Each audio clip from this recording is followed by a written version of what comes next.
Mahesh Kumkum knowledge world YouTube ಚಾನಲ್ಗೆ ತಮಗೆ ಆತ್ಮೀಯ ಸ್ವಾಗತ. ನಾವು ಕಳೆದ ಸೆಷನ್ನಲ್ಲಿ ಪಾರ್ಟ್ಸ್ ಆಫ್ ಸ್ಪೀಚ್ ಬಗ್ಗೆ ನೋಡ್ತಾ ಇದ್ವಿ. ಮೊದಲ ಭಾಗದಲ್ಲಿ ನಾವು ನೌನ್ ಮತ್ತು ಪ್ರನೌನ್ ಅಂತಂದ್ರೆ ನಾಮಪದ ಮತ್ತು ಸರ್ವನಾಮಗಳ ಬಗ್ಗೆ ನೋಡಿದ್ವಿ. ಇನ್ನು ಇವತ್ತಿನ ಒಂದು ಸೆಷನ್ನಲ್ಲಿ ನಾವು ಈ ಪಾರ್ಟ್ ಆಫ್ ಸ್ಪೀಚ್ ಒಂದು ಅತಿ ಮುಖ್ಯವಾಗಿರ್ತಕ್ಕಂಥ ಭಾಗ ಯಾವಪ್ಪ ಅಂತಂದ್ರೆ ಅಡ್ಜೆಕ್ಟಿವ್. ಅಡ್ಜೆಕ್ಟಿವ್ ಅಂತಂದ್ರೆ ಕನ್ನಡದಲ್ಲಿ ನಾವು ಅದನ್ನು ಏನಂತ ಕರಿತೀವಿ ಅಂತಂದ್ರೆ ನಾಮ ವಿಶೇಷಣ. ಈಗಾಗಲೇ ನಮಗೆ ನಾಮಪದ ಅಂತಂದ್ರೆ ಗೊತ್ತು. ಯಾವ ಪದ ವಸ್ತು, ವ್ಯಕ್ತಿ ಮತ್ತು ಸ್ಥಳಗಳನ್ನು ಸೂಚಿಸುತ್ತದೆಯೋ ಅದು ನಾಮಪದ. ಇನ್ನು ಇಲ್ಲಿ ನಾಮ ವಿಶೇಷಣ ಅಂತಂದ್ರೆ ಅದರ ಹೆಸರೇ ಸೂಚಿಸುವ ಹಾಗೆ ನಾಮಪದವನ್ನ ವಿಶೇಷವಾಗಿ ಬಣ್ಣಿಸ್ತಕ್ಕಂತಹ ಪದಗಳಿಗೆ ನಾವೇನಂತ ಕರಿತೀವಿ, ನಾಮ ವಿಶೇಷಣ ಅಂತ ಕರಿತೀವಿ. ಈಗ ನಾವು adjective is used to modify or describe a noun or pronoun. ನೋಡಿ, adjective is used to modify or describe ಅಂತಂದ್ರೆ ವಿವರಣೆ ಕೊಡ್ತಕ್ಕಂಥದ್ದು, ವರ್ಣಿಸ್ತಕ್ಕಂಥದ್ದು ಯಾವುದನ್ನ, a noun or a pronoun. ಅದು ನಾಮಪದ ಆಗಿರ್ಬೋದು ಅಥವಾ ಸರ್ವನಾಮ ಆಗಿರ್ಬೋದು. An adjective is a word which modifies a noun or pronoun. ಅಂತಂದ್ರೆ ಒಂದು ವಾಕ್ಯದಲ್ಲಿ ನಾಮಪದವನ್ನು ವಿಶೇಷವಾಗಿ ಬಣ್ಣಿಸ್ತಕ್ಕಂತಹ, ವರ್ಣಿಸ್ತಕ್ಕಂತಹ ಪದ ಏನಿಲ್ಲ ಅದಕ್ಕೆ ನಾವೇನು ಕರಿತೀವಿ ಅಂತಂದ್ರೆ ನಾಮ ವಿಶೇಷಣ ಅಂತ ಕರಿತೀವಿ. ಈಗ ನಾವು ಉದಾಹರಣೆ ನೋಡಿದಾಗ ನಮ್ಗೆ ಗೊತ್ತಾಗುತ್ತೆ. Rose is a beautiful flower. Rose is a beautiful flower. ಇಲ್ಲಿ ನಾವೊಂದು ಪ್ರಶ್ನೆ ಮಾಡ್ಕೋಬೇಕು, ಈ ಬ್ಯೂಟಿಫುಲ್ ಅನ್ನೋದು ಯಾರ ಬಗ್ಗೆ ಹೇಳ್ತಾ ಇದೆ? ನೋಡಿ, ಈಗ ಈ ಸೆಂಟೆನ್ಸ್ ನಲ್ಲಿ rose is a beautiful flower ಅಂತಕ್ಕಂಥದ್ದು, ಇಲ್ಲಿ ಬ್ಯೂಟಿಫುಲ್ ಅನ್ನೋದು ರೋಸ್ ಬಗ್ಗೆ ಹೇಳ್ತಾ ಇದೆ ಅಥವಾ ಫ್ಲವರ್ ಬಗ್ಗೆ ಹೇಳ್ತಾ ಇದೆ. ಇಲ್ಲಿ ರೋಸ್ ಮತ್ತು ಫ್ಲವರ್ ಅಂತಕ್ಕಂಥದ್ದು ಏನಪ್ಪಾ ಅಂತಂದ್ರೆ ನೌನ್ ಆಗಿರುತ್ತೆ. So the word which describes, the word which modifies a noun or pronoun is called on adjective. ನೋಡಿ, ಈಗ cow is a useful animal. ಆಕಳು ಒಂದು ಏನಪ್ಪಾ ಅಂತಂದ್ರೆ ಉಪಯುಕ್ತ ಪ್ರಾಣಿ. ಇಲ್ಲಿ ಉಪಯುಕ್ತ ಅಂತಕ್ಕಂತಹ ಪದ ಯಾವುದ್ರ ಬಗ್ಗೆ ಹೇಳ್ತಾ ಇದೆ? ಪ್ರಾಣಿ. ಕೌ ಆಗಿರ್ಬೋದು ಅಥವಾ ಪ್ರಾಣಿ ಆಗಿರ್ಬೋದು, ಐದರ್ ಸಬ್ಜೆಕ್ಟ್ ಆರ್ ಆಬ್ಜೆಕ್ಟ್. ಸಬ್ಜೆಕ್ಟ್ ಮತ್ತು ಆಬ್ಜೆಕ್ಟ್ಗಳು ನೌನ್ ಇರಬಹುದು ಅಥವಾ ಪ್ರನೌನ್ ಇರಬಹುದು. So the cow is a useful animal. ಇಲ್ಲಿ ಯೂಸ್ಫುಲ್ ಅಂತಕ್ಕಂಥದ್ದು ಅಡ್ಜೆಕ್ಟಿವ್ ಆಗುತ್ತೆ. ನೆಕ್ಸ್ಟ್ ಎಕ್ಸಾಂಪಲ್ಗೆ ಬಂದ್ಬಿಟ್ಟು ದ ಸ್ಕೈ ಈಸ್ ಬ್ಲೂ. ಆಕಾಶ ನೀಲಿ ಆಗಿದೆ. ಇಲ್ಲಿ ಆಕಾಶ ಅಂತಕ್ಕಂಥದ್ದು ನಾಮಪದ, ನೀಲಿ ಅಂತಕ್ಕಂಥದ್ದು ಏನಪ್ಪಾ ಅಂತಂದ್ರೆ ನಾಮ ವಿಶೇಷಣ. Next example, it is a Sunny day. Sunny day ಇದು ಬೇಸಿಗೆ ದಿನ. ಈ ಎಂಥ ದಿನ? ಬೇಸಿಗೆ ದಿನ. ದಿನ ಎಂಥದ್ದು ಅನ್ನೋದನ್ನ ಹೇಳ್ತಕ್ಕಂಥ ಏನು ಪದ ಇದೆ ಇದಕ್ಕೆ ನಾವು ಏನು ಕರಿತೀವಿ ಅಂತಂದ್ರೆ ನಾಮ ವಿಶೇಷಣ ಅಂತ ಕರಿತೀವಿ. The water is cold. Here the water is noun and the cold is telling about water. ನೀರು ಹೇಗಿದೆ ಅನ್ನೋದನ್ನ ಯಾವ್ದು ಹೇಳ್ತಾ ಇದೆ? ಈ ಕೋಲ್ಡ್ ಅಂತಕ್ಕಂಥದ್ದು ಹೇಳ್ತಾ ಇದೆ. ಅದಕ್ಕೆ ಈ ನಾಮ ವಿಶೇಷಣಗಳು ನಾಮಪದವನ್ನ ವಿಶೇಷವಾಗಿ ಬಣ್ಣಿಸ್ತವೆ. ನಮ್ಮ SSLC ಎಕ್ಸಾಮ್ ನಲ್ಲಿ identify the parts of speech ಅಂತಕ್ಕಂಥ ಒಂದು ಕ್ವಶನ್ ನಲ್ಲಿ ಐದರ್ ಅಡ್ಜೆಕ್ಟಿವ್ ಬರ್ಬೋದು ಅಥವಾ ಅಡ್ವರ್ಬ್ ಬರ್ಬೋದು. ಇದ್ರ ಮೇಲೆ ಇವತ್ತು ಏನಪ್ಪಾ ಅಂತಂದ್ರೆ ಪ್ರಶ್ನೆ ಬಂದೇ ಬರ್ತದೆ. ಸೊ ಅಡ್ಜೆಕ್ಟಿವ್ ಅಂತಂದ್ರೆ ಏನು ಅಂತಕ್ಕಂಥದ್ದು ನಮ್ಗೆ ಇಲ್ಲಿ ಕ್ಲಿಯರ್ ಆಯ್ತು. ಇನ್ನ ನೆಕ್ಸ್ಟ್ ಬಂದ್ಬಿಟ್ಟು ಈ ನೆಕ್ಸ್ಟ್ ಮುಂದಿನದರಲ್ಲಿ ನಾವು ಟೈಪ್ಸ್ ಆಫ್ ಅಡ್ಜೆಕ್ಟಿವ್ಸ್ ಅಂತಂದ್ರೆ ನಾಮ ವಿಶೇಷಣದ ಕೆಲವೊಂದು ಪ್ರಕಾರಗಳಿವೆ. ಅದರಲ್ಲಿ ಮೊದಲನೇ ಪ್ರಕಾರ ಯಾವಪ್ಪ ಅಂತಂದ್ರೆ ಅಡ್ಜೆಕ್ಟಿವ್ ಆಫ್ ಕ್ವಾಲಿಟಿ. ನಿಮ್ಗೆ ಗೊತ್ತದೆ ಕ್ವಾಲಿಟಿ ಅಂತಂದ್ರೆ ಏನು? ಗುಣಮಟ್ಟ. ಗುಣಮಟ್ಟವನ್ನು ಸೂಚಿಸತಕ್ಕಂತಹ ನಾಮ ವಿಶೇಷಣ, ಗುಣವಾಚಕ ನಾಮ ವಿಶೇಷಣ ಅಂತ ಕೂಡ ನಾವು ಇದನ್ನು ಕರಿತೀವಿ. These adjectives are used to describe quality of noun or pronoun. ನಾಮಪದ ಅಥವಾ ಸರ್ವನಾಮದ ಗುಣವನ್ನು ವರ್ಣಿಸತಕ್ಕಂತಹ ನಾಮ ವಿಶೇಷಣಕ್ಕೆ ನಾವೇನಂತ ಕರಿತೀವಿ ಅಂತಂದ್ರೆ ಅಡ್ಜೆಕ್ಟಿವ್ ಆಫ್ ಕ್ವಾಲಿಟಿ ಅಂತ ಕರಿತೀವಿ. ಈಗ ಎಕ್ಸಾಂಪಲ್ ಅನ್ನು ನೋಡ್ಬೇಕಾದ್ರೆ rose is a beautiful flower. ಇಲ್ಲಿ ರೋಸ್ ಕ್ವಾಲಿಟಿಯನ್ನ ಬ್ಯೂಟಿಫುಲ್ ಅಂತಕ್ಕಂಥ ವರ್ಡ್ ಏನ್ ಮಾಡ್ತಾ ಇದೀಪ ಅಂತಂದ್ರೆ ಹೇಳ್ತಾ ಇದೆ. ರೋಸ್ ಅಂತಕ್ಕಂಥದ್ದು ನೌನು, ಬ್ಯೂಟಿಫುಲ್ ಅಂತಕ್ಕಂಥದ್ದು ಅಡ್ಜೆಕ್ಟಿವ್. ಇನ್ನು ಸೆಕೆಂಡ್ ಸೆಂಟೆನ್ಸ್ ಅಲ್ಲಿ ಬಂದ್ರೆ Rama was A brave king. Rama was A brave king. ಇಲ್ಲಿ ಬ್ರೇವ್ ಅಂತಕ್ಕಂಥ ವರ್ಡ್ ರಾಮ ಅಥವಾ ಕಿಂಗ್ ಬಗ್ಗೆ ಏನ್ ಮಾಡ್ತಾ ಇದೆ ಅಂದ್ರೆ ಕ್ವಾಲಿಟಿ ಹೇಳ್ತಾ ಇದೆ. ರಾಮ ಎಂತಹ ರಾಜನಾಗಿದ್ದ? ರಾಮ ಒಬ್ಬ ಶೂರ ರಾಜನಾಗಿದ್ದ ಅಂತಕ್ಕಂಥದ್ದನ್ನ ಇಲ್ಲಿ ನಾವು ನೋಡ್ಬೋದು. ಇನ್ನು ಪ್ರನೌನ್ ಬಂದ್ರೆ ಇಲ್ಲಿ ನೋಡಿ, ಇಲ್ಲಿ ನಾವು ರೋಸು, ರಾಮ ಈ ಎರಡು ವರ್ಡ್ಸ್ಗಳು ನೌನ್ ಆದ್ರೆ ಈ ಮೂರನೇ ಎಕ್ಸಾಂಪಲ್ಸ್ ನಲ್ಲಿ ಸಿ ಅಂತಕ್ಕಂಥದ್ದು ಏನಪ್ಪಾ ಅಂತಂದ್ರೆ ಇದೊಂದು ಸರ್ವನಾಮ. She is a wise girl. ಅವಳು ಜಾಣ ಹುಡುಗಿ. ಇಲ್ಲಿ ವಯಸ್ಸು ಅಂತಕ್ಕಂಥದ್ದು ಸಿ ಬಗ್ಗೆ ಹೇಳ್ತಾ ಇದೆ. ಸಿ ಇದು ಪ್ರನೌನ್. ನಾವು ಮೊದಲೇ ಹೇಳಿದ್ವಿ ಏನು, adjectives are use to describe quality of noun or pronoun. ಒಂದು ಸೆಂಟೆನ್ಸ್ ಅಂತ ಬಂದಾಗ ಅಲ್ಲಿ ಸಬ್ಜೆಕ್ಟು, ವರ್ಬ್ ಮತ್ತು ಆಬ್ಜೆಕ್ಟ್ SVO ಫಾರ್ಮ್ಯಾಟ್ ನಲ್ಲಿ ಸೆಂಟೆನ್ಸ್ಗಳು ಇರ್ತವೆ. ಅಲ್ಲಿರ್ತಕ್ಕಂಥ ಸಬ್ಜೆಕ್ಟು ನೌನ್ ಆಗಿರ್ಬೋದು ಅಥವಾ ಪ್ರನೌನ್ ಆಗಿರ್ಬೋದು. ಅವುಗಳ ಬಗ್ಗೆ ಅವುಗಳ ಗುಣವನ್ನ ಹೇಳ್ತಕ್ಕಂಥ ಪದಗಳಿಗೆ ನಾವು ಗುಣವಾಚಕ ನಾಮವಿಶೇಷಣಗಳು ಅಂತ ಕರಿತೀವಿ. In he is an intelligent student. ಇಲ್ಲೂ ಕೂಡ ಇಂಟೆಲಿಜೆಂಟ್ ಅಂತಕ್ಕಂಥದ್ದು ಹಿ ಅವನ ಬಗ್ಗೆ ಹೇಳ್ತಾ ಇದೆ. ಅವನು ಅಂತಂದ್ರೆ ಇದೊಂದು ಸರ್ವನಾಮ. ಸೊ ಅಡ್ಜೆಕ್ಟಿವ್ ಆಫ್ ಕ್ವಾಲಿಟಿ ಅಂತಂದ್ರೆ ಇದೊಂದು ಗುಣವಾಚಕ ನಾಮವಿಶೇಷಣ ಅಂತಕ್ಕಂಥದ್ದನ್ನ ನಾವು ತಿಳ್ಕೊಂಡಿದ್ದೀವಿ. ಇನ್ನು ನೆಕ್ಸ್ಟ್ ಎರಡನೇ ಪ್ರಕಾರಕ್ಕೆ ಬರೋದಾದ್ರೆ ಅಡ್ಜೆಕ್ಟಿವ್ ಆಫ್ ಕ್ವಾಂಟಿಟಿ. ಈ ಎರಡು ಪದಗಳನ್ನ ನಾವು ಸಾಮಾನ್ಯವಾಗಿ ನೋಡ್ತಾ ಇರ್ತೀವಿ, ಕ್ವಾಲಿಟಿ ಮತ್ತು ಕ್ವಾಂಟಿಟಿ ಅಂತಕ್ಕಂಥದ್ದು. ಕ್ವಾಲಿಟಿ ಅಂತಕ್ಕಂಥ ಗುಣವನ್ನು ಸೂಚಿಸಿದ್ರೆ ಇಲ್ಲಿ ಕ್ವಾಂಟಿಟಿ ಅಂತಕ್ಕಂಥದ್ದು ಏನೇನು ಸೂಚಿಸುತ್ತಪ್ಪ ಅಂತಂದ್ರೆ ಪರಿಮಾಣವನ್ನು ಸೂಚಿಸುತ್ತದೆ. ಪರಿಮಾಣ ಅಂತ ಅದರ ಆಕಾರ ಅಂದ್ರೆ ಗಾತ್ರವನ್ನು ಸೂಚಿಸ್ತಕ್ಕಂಥದ್ದು.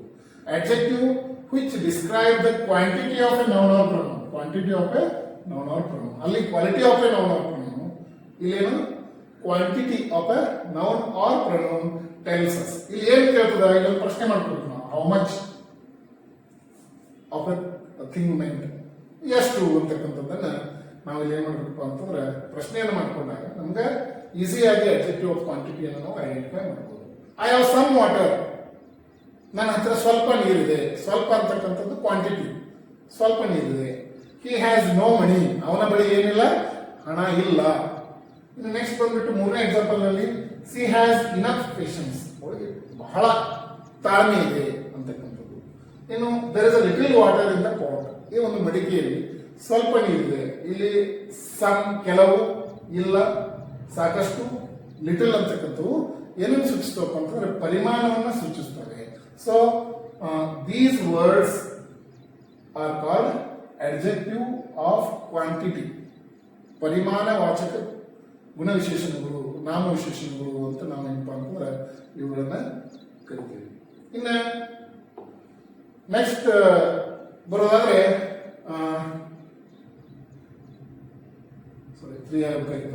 Adjective of number. ನಂಬರ್ ಅಂತಕ್ಕಂಥದ್ದು ಸಂಖ್ಯೆ. Adjectives that describe the number of nouns or pronouns. ನೋಡಿ, ನಾಮಪದ ಮತ್ತು ಸರ್ವನಾಮಗಳ ಸಂಖ್ಯೆಗಳನ್ನು ಸೂಚಿಸ್ತಕ್ಕಂಥ ಪದಗಳಿಗೆ ಏನಂತ ಕರಿತೀವಿ ಅಂತಂದ್ರೆ ಅಡ್ಜೆಕ್ಟಿವ್ ಆಫ್ ನಂಬರ್ಸ್ ಅಂತ ಕರಿತೀವಿ. ಇಟ್ ಶೋಸ್ ಹೌ ಮೆನಿ, ಎಷ್ಟಿದಾವೆ ಅಥವಾ how many are in what order, ಎಷ್ಟನೇ ಕ್ರಮಾಂಕದಲ್ಲಿದ್ದಾವೆ ಅನ್ನೋದನ್ನ ಇದು ಹೇಳ್ತದೆ. ಈಗ ಎಕ್ಸಾಂಪಲ್ಗಳನ್ನು ನೋಡಿದಾಗ ಐ ಹ್ಯಾವ್ 2 ಪೆನ್ಸ್, ನನ್ನ ಬಳಿ 2 ಪೆನ್ನುಗಳಿವೆ. ಇಲ್ಲಿ 2 ಅಂತಕ್ಕಂಥದ್ದು ಏನಪ್ಪ ಅಂತಂದ್ರೆ ಇದು ಸಂಖ್ಯಾವಾಚಕ ನಾಮವಿಶೇಷಣ. I have 2 pens. They have a car, a ಅಂತಕ್ಕಂಥದ್ದು ಒಂದನ್ನು ಸೂಚಿಸ್ತದೆ. They have a car. She stood first in the class, ಇಲ್ಲಿ ಏನು ಸೂಚಿಸ್ತದಪ್ಪ ಅಂತಂದ್ರೆ ಇನ್ ವಾಟ್ ಆರ್ಡರ್, ಯಾವ ಕ್ರಮಾಂಕದಲ್ಲಿದೆ ಅಂತಕ್ಕಂಥದ್ದು. ಅವಳು ಈ ತರಗತಿಗೆ ಮೊದಲ ಸ್ಥಾನದಲ್ಲಿದ್ದಾಳೆ. ಸಂಖ್ಯೆ ಅಂತ ನಾವು ಕರಿತೀವಿ ಕನ್ನಡದಲ್ಲಿ. ಸಂಖ್ಯಾವಾಚಕ ಮತ್ತು ಸಂಖ್ಯೇಯವಾಚಕ ಈ ಎರಡನ್ನು ಸೇರಿ ನಾವು ಅಡ್ಜೆಕ್ಟಿವ್ ಆಫ್ ನಂಬರ್ಸ್ ಅಂತಕ್ಕಂಥದ್ದನ್ನ ನಾವು ನೋಡ್ತೀವಿ. ಇಲ್ಲಿ 2 ಆಗಿರ್ಬೋದು, ಅ ಆಗಿರ್ಬೋದು ಮತ್ತು ಫಸ್ಟ್ ಆಗಿರ್ಬೋದು, ಎಲ್ಲವೂ ಏನಪ್ಪಾ ಅಂತಂದ್ರೆ ಅಡ್ಜೆಕ್ಟಿವ್ ಆಫ್ ನಂಬರ್ಸ್. ಇನ್ನು ನೆಕ್ಸ್ಟ್ ಬಂದ್ಬಿಟ್ಟು ಫೋರ್ತ್ ಒನ್, ಇಂಟ್ರಾಗೇಟಿವ್ ಅಡ್ಜೆಕ್ಟಿವ್ಸ್. ಪ್ರಶ್ನಾರ್ಥಕ ನಾಮವಿಶೇಷಣಗಳು. ನಿಮ್ಗೆ ಗೊತ್ತಿದೆ, ಇಂಟ್ರಾಗೇಟಿವ್ ಅಂತ ಅಂದಾಗ ಅಲ್ಲಿ ಕ್ವಶನ್ ವರ್ಡ್ಸ್ ಬರ್ತವೆ ಅಥವಾ WH ವರ್ಡ್ಸ್ ಅಂತ ನಾವೇನು ಕರಿತೀವಿ. Interrogative adjectives that ask questions. ನೋಡ್ರಿ, ಇಂಟ್ರಾಗೇಟಿವ್ ಕ್ವಶನ್ಸ್ ಏನ್ ಮಾಡ್ತವೆ? Interrogative adjectives that ask questions, ಪ್ರಶ್ನೆಗಳನ್ನ ಕೇಳ್ತವೆ. ಏಕೆ, ಏನು, ಎಲ್ಲಿ, ಯಾವಾಗ, ಹೇಗೆ ಅಂತಕ್ಕಂಥದ್ದನ್ನ ಕೇಳ್ತಕ್ಕಂಥ ಅಡ್ಜೆಕ್ಟಿವ್ಗಳಿಗೆ ನಾವು ಏನ್ ಕರಿತೀವಿ ಅಂತಂದ್ರೆ ಇಂಟ್ರಾಗೇಟಿವ್ ಅಡ್ಜೆಕ್ಟಿವ್ಸ್ ಅಂತ ಕರಿತೀವಿ. ನೋಡಿ, for example which book do you want, ನಿನಗೆ ಯಾವ ಪುಸ್ತಕ ಬೇಕು. ಇಲ್ಲಿ ಯಾವ ಅಂತಕ್ಕಂಥದ್ದು ಏನು ವಿಚ್ ಅಂತದ, ಇದು ಎಂತ ನಾಮವಿಶೇಷಣ? ಇದು ಇಂಟ್ರಾಗೇಟಿವ್ ಅಡ್ಜೆಕ್ಟಿವ್ ಅಂತ ಇದಕ್ಕೆ ಕರಿತೀವಿ. ನೆಕ್ಸ್ಟ್ ಒಂದು ವಾಟ್ ಇಸ್ ಯುವರ್ ಫಾದರ್, ನಿಮ್ ತಂದೆ ಏನ್ ಮಾಡ್ತಾರೆ, ಏನು ಅಂತಕ್ಕಂಥದ್ದು. ಇಲ್ಲಿ ವಾಟ್ ಇಸ್ ಯುವರ್ ಫಾದರ್ ಅಂತಕ್ಕಂಥದ್ದು ಕೂಡ ಏನಪ್ಪಾ ಅಂತಂದ್ರೆ ಇಂಟ್ರಾಗೇಟಿವ್ ಅಡ್ಜೆಕ್ಟಿವ್ ಆಗ್ತದೆ. ಹೌ ಆರ್ ಯು, ನಾವು ಯಾರನ್ನಾದ್ರೂ ಮೀಟ್ ಮಾಡಿದಾಗ ಹಲೋ ಹೌ ಆರ್ ಯು ಅಂತ ಕೇಳ್ತೀವಿ. ಅಲ್ಲಿ ಹೌ ಅಂತಕ್ಕಂಥದ್ದು ಕೂಡ ಇಂಟ್ರಾಗೇಟಿವ್ ಅಡ್ಜೆಕ್ಟಿವ್ ಆಗ್ತದೆ. ಈ ರೀತಿಯಾಗಿ ಇಲ್ಲಿ ಏನು ನಮ್ಮ WH ಕ್ವಶನ್ಸ್ ಅಥವಾ ಕ್ವಶನ್ ವರ್ಡ್ಸ್ ಗಳನ್ನ ಬಳಸಿ ನಾವೇನು ಇಂಟ್ರಾಗೇಟಿವ್ ಸೆಂಟೆನ್ಸಸ್ ಗಳನ್ನ ಮಾಡ್ತೀವಿ, ಅಲ್ಲಿ ನಾವೇನ್ ಮಾಡ್ಬೋದಪ್ಪ ಅಂತಂದ್ರೆ ಈ ರೀತಿಯಾದಂಥ ಇಂಟ್ರಾಗೇಟಿವ್ ಅಡ್ಜೆಕ್ಟಿವ್ಸ್ ಗಳನ್ನ ನೋಡ್ಬೋದು. ಇನ್ನು ನೆಕ್ಸ್ಟ್ ಬಂದ್ಬಿಟ್ಟು 5ನೇ ಪ್ರಕಾರ ಯಾವಪ್ಪ ಅಂತಂದ್ರೆ ಡೆಮಾನ್ಸ್ಟ್ರೇಟಿವ್ adjective. Demonstrative ಅಂದ್ರೆ ಏನು? ಸೂಚಿಸ್ತಕ್ಕಂಥದ್ದು. ನೋಡಿ, ಈಗ demonstrative adjectives are used. Demonstrative adjectives are used to describe the position of a subject. ನೋಡಿ, ಇಲ್ಲಿ ಸಬ್ಜೆಕ್ಟ್ ನ ಪೊಸಿಷನ್ ಯಾವ್ದು ಅಂತಕ್ಕಂಥದ್ದನ್ನ ಸೂಚಿಸ್ತಕ್ಕಂಥ adjectives ಗಳಿಗೆ ನಾವು ಏನಂತೀವಿ? Demonstrative adjectives. ಎಕ್ಸಾಂಪಲ್ ಗಳನ್ನು ನೋಡಿದಾಗ, ದಿಸ್ ಈಸ್ ಅವರ್ ಹೌಸ್, ಇದು ನಮ್ಮ ಮನೆ. ದಿಸ್ ಇಸ್ ಮೈ ಪೆನ್, ಇದು ನನ್ನ ಪೆನ್ನು. ದೇ ಆರ್ ಪ್ಲೇಯಿಂಗ್, ಅವರು ಆಡುತ್ತಿದ್ದಾರೆ. ಅದು, ಇದು, ನಾನು, ನೀನು, ಅವರು, ಇವರು, ಅವಳು, ಇವಳು ಅಂತಕ್ಕಂಥದ್ದು ಏನು ವಾಕ್ಯದಲ್ಲಿ ಬರ್ತವೆ. ಆಸ್ ಎ ಸಬ್ಜೆಕ್ಟ್ ಬರ್ಬೋದು. This is our house, they are playing, those flowers are beautiful, ಆ ಹೂಗಳು ಸುಂದರವಾಗಿವೆ. ಸೊ ಇವು ಏನ್ ಮಾಡ್ತವೆ ಅಂತಂದ್ರೆ ಡೆಮಾನ್ಸ್ಟ್ರೇಟ್ ಮಾಡ್ತವೆ, ಸೂಚಿಸ್ತವೆ, ತೋರಿಸ್ತವೆ. ಅದರ ಪೊಸಿಷನ್ ಅನ್ನ ನಮ್ಗೆ ಏನ್ ಮಾಡ್ತೇವೆ ಅಂತ ಹೇಳ್ತೇವೆ. ಅದಕ್ಕೆ such type of adjectives are called demonstrative adjective ಅಂತ ನಾವು ಏನ್ ಮಾಡ್ತೀವಿ ಅಂತಂದ್ರೆ ಇವುಗಳಿಗೆ ಕರಿತೀವಿ.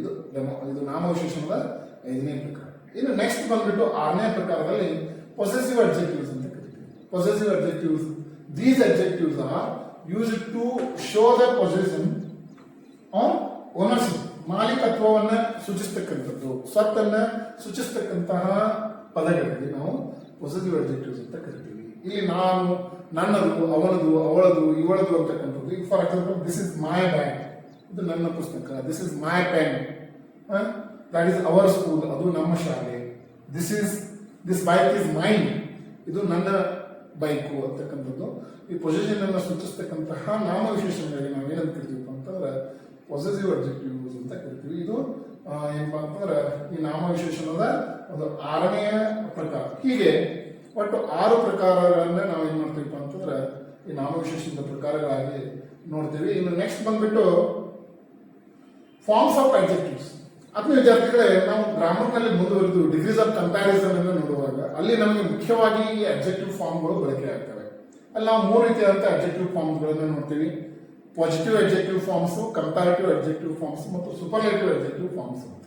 ಈಗ ಮೊದಲನೇದಾಗಿ ಪಾಸಿಟಿವ್ ಅಡ್ಜೆಕ್ಟಿವ್ ಫಾರ್ಮ್ ಏನ್ ಮಾಡ್ತದಪ್ಪ ಅಂತಂದ್ರೆ, this is the basic form of an adjective. ನೋಡಿ, ಪಾಸಿಟಿವ್ ಫಾರ್ಮ್ ಆಫ್ ಅಡ್ಜೆಕ್ಟಿವ್ ಏನ್ ಮಾಡ್ತದಪ್ಪ ಅಂತಂದ್ರೆ ಬೇಸಿಕ್ ಫಾರ್ಮ್ ಆಫ್ ಅಡ್ಜೆಕ್ಟಿವ್, ಯಥಾವತ್ತಾಗಿ ಇದ್ದದ್ದನ್ನೇ ಇದ್ದ ಹಾಗೆ ಹೇಳ್ತಕ್ಕಂಥದ್ದು. Adjective simplify describing the quality without comparison. ಇಲ್ಲಿ ಯಾವುದನ್ನು ಹೋಲಿಕೆ ಮಾಡಂಗಿಲ್ಲ. ರೋಸ್ ಇಸ್ ಅ ಫ್ಲವರ್, ಮುಗಿತು. ಗುಲಾಬಿ ಒಂದು ಹೂವು ಅಂತಕ್ಕಂಥದ್ದು. Goa is a state, Goa ಒಂದು ರಾಜ್ಯ. ಜಸ್ಟ್ ಅವು ಇದ್ದಕ್ಕಿದ್ದ ಹಾಗೆ ಆ ವಾಕ್ಯಗಳನ್ನ ಹೇಳ್ತಕ್ಕಂಥ ಅಡ್ಜೆಕ್ಟಿವ್ಸ್ಗಳಿಗೆ ಏನು ಕರಿತೀವಿ ಅಂತಂದ್ರೆ ನಾವು ಪಾಸಿಟಿವ್ ಅಡ್ಜೆಕ್ಟಿವ್ಸ್ ಅಂತ ಕರಿತೀವಿ. Beautiful flower, he is a happy person, water is cold, without comparing. ಯಾವ ವಸ್ತು ಅಥವಾ ವ್ಯಕ್ತಿಗಳೊಂದಿಗೆ ಹೋಲಿಕೆ ಮಾಡದೆ ಅವು ಯಾವ ರೀತಿಯಾಗಿದಾವೋ ಅದೇ ರೀತಿಯಾಗಿ ಹೇಳ್ತಕ್ಕಂತಹ ಏನ್ ಪದಗಳಿದಾವೆ ಅವುಗಳಿಗೆ ನಾವು ಫಾರ್ಮ್ ಆಫ್ ಅಡ್ಜೆಕ್ಟಿವ್ಸ್ಗಳಿಗೆ ಏನು ಕರಿತೀವಿ? ಪಾಸಿಟಿವ್ ಫಾರ್ಮ್ಸ್ ಆಫ್ ಅಡ್ಜೆಕ್ಟಿವ್ ಅಂತ ನಾವು ಕರಿತೀವಿ. ನೆಕ್ಸ್ಟ್ ಬಂದ್ಬಿಟ್ಟು 2ನೇದಾಗಿ ಕಂಪ್ಯಾರಿಟಿವ್ ಫಾರ್ಮ್ ಆಫ್ ಅಡ್ಜೆಕ್ಟಿವ್. ಇಲ್ಲಿ ಕಂಪ್ಯಾರಿಸನ್ ಅಂತಂದ್ರೆ ವಸ್ತುಗಳು ಒಂದಕ್ಕಿಂತ ಹೆಚ್ಚು ವಸ್ತುಗಳನ್ನು ನಾವು ಹೋಲಿಕೆ ಮಾಡ್ತೀವಿ. ಆ ಹೋಲಿಕೆ ಮಾಡ್ತಕ್ಕಂಥ ಫಾರ್ಮ್ ಆಫ್ ಅಡ್ಜೆಕ್ಟಿವ್ಗೆ ನಾವು ಕಂಪ್ಯಾರಿಟಿವ್ ಫಾರ್ಮ್ ಆಫ್ ಅಡ್ಜೆಕ್ಟಿವ್ಸ್ ಅಂತ ಕರಿತೀವಿ. These adjectives are used to compare 2 things or more than 2 things. 2 things showing one is more or less certain quality than other. ನೋಡಿ, ಒಂದು ಇನ್ನೊಂದಕ್ಕಿಂತ ಉತ್ತಮ ಗುಣಮಟ್ಟದಾಗಿರ್ಬೋದು, ಚಿಕ್ಕದಾಗಿರ್ಬೋದು, ದೊಡ್ಡದಾಗಿರ್ಬೋದು, ಎತ್ತರವಾಗಿರ್ಬೋದು, ಅವೆಲ್ಲವುಗಳನ್ನು ಸೂಚಿಸ್ತಕ್ಕಂತಹ ನಾಮವಿಶೇಷಣದ ಪ್ರಕಾರಕ್ಕೆ ಫಾರ್ಮ್ಗೆ ಏನಂತ ಕರಿತೀವಿ ಅಂತ ಕಂಪ್ಯಾರಿಟಿವ್ ಫಾರ್ಮ್ ಆಫ್ ಅಡ್ಜೆಕ್ಟಿವ್ಸ್ ಅಂತ ಕರಿತೀವಿ. For example, smaller state. ನೋಡಿ, ಪಾಸಿಟಿವ್ ನಲ್ಲಿ ನಾನು ಏನು ಹೇಳಿದೆ? ಗೋವಾ ಇಸ್ ಸ್ಮಾಲ್ ಸ್ಟೇಟ್ ಅಂತ ಹೇಳಿದೆ. ಇಲ್ಲಿ ಕಂಪ್ಯಾರಿಟಿವ್ಗೆ ಬಂದಾಗ Goa is smaller than any other states in India. Goa is smaller than any other states in India. Sita is taller than Gita. ನೋಡಿ, ಸೀತಾ ಈಸ್ ಎ ಗರ್ಲ್ ಅಂತ ಹೇಳಿದ್ವಿ ಪಾಸಿಟಿವ್ ನಲ್ಲಿ. ಈಗ ಕಂಪೇರ್ ಮಾಡುವಾಗ Sita is taller than Gita and Gita is shorter than Sita.